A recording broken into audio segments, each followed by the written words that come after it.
हे लड़कों, आओ मेरी सुनो, मैं तुमको यहोवा का भय मानना सिखाऊंगा। जवान अपनी चाल को किस उपाय से शुद्ध रखे, तेरे वचन के अनुसार सावधान रहने से। यहोवा मेरे लिए सब कुछ पूरा करेगा। हे यहोवा, तेरी करुणा सदा की है, तू अपने हाथों के कार्यों को त्याग न दे। हमारे बेटे जवानी के समय पौधों की नाई बड़े हुए हों और हमारी बेटियां उन कोने वाले पत्थरों के समान हों जो मंदिर के पत्थरों की नाई बनाए जाएं। हे मेरे पुत्र, मेरी शिक्षा को ना भूलना, अपने हृदय में मेरी आज्ञाओं को रखे रहना। इसलिए अब हे मेरे पुत्रों, मेरी सुनो, क्या ही धन्य है वे जो मेरे मार्ग को पकड़े रहते हैं। शिक्षा को सुनो और बुद्धिमान हो जाओ, उसके विषय में अनसुनी ना करो। लड़के को शिक्षा उसी मार्ग की दे जिसमें उसको चलना चाहिए, और वह बुढ़ापे में भी उससे ना हटेगा। तू धार्मिकता के द्वारा स्थिर होगी, तू अंधेर से बचेगी, क्योंकि तुझे डरना न पड़ेगा, और तू भयभीत होने से बचेगी, क्योंकि भय का कारण तेरे पास न आएगा। भोजन करने के बाद यीशु ने शमौन पतरस से कहा, हे शमौन, यूहन्ना के पुत्र, क्या तू इनसे बढ़कर मुझसे प्रेम रखता है? उसने उससे कहा, हाँ प्रभु, तू जानता है कि मैं तुझसे प्रीति रखता हूँ। उसने उससे कहा, मेरी मेमनों को चरा।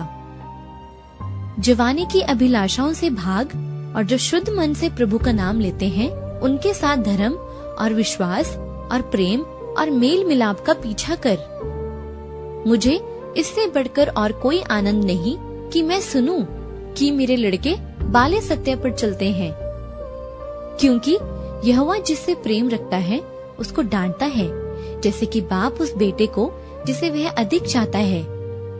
जो बेटे पर छड़ी नहीं चलाता वह उसका बैरी है, परंतु जो उससे प्रेम रखता वह यत्न से उसको शिक्षा देता है। जब तक आशा है तो अपने पुत्र की ताड़ना कर, जानबूझकर उसको मार न डाल। लड़के के मन में मूढ़ता बंधी रहती है, परंतु छड़ी की ताड़ना के द्वारा वह उससे दूर की जाती है।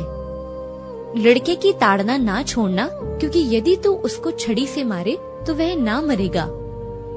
हे बच्चे वालों, अपने बालकों को तंग ना करो, ना हो कि उनका साहस टूट जाए। अपने घर का अच्छा प्रबंध करता हो और लड़के बालों को सारी गंभीरता से अधीन रखता हो।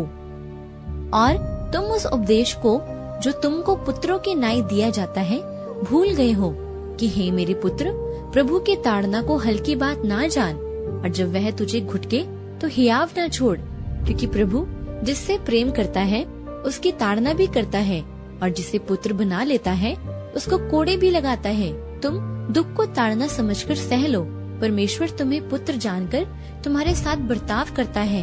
वह कौन सा पुत्र है जिसकी ताड़ना पिता नहीं करता?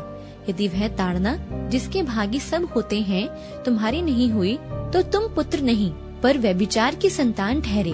फिर जबकि हमारे शारीरिक पिता भी हमारी ताड़ना किया करते थे, तो क्या आत्माओं के पिता के और भी अधीन ना रहे, जिससे जीवित रहे?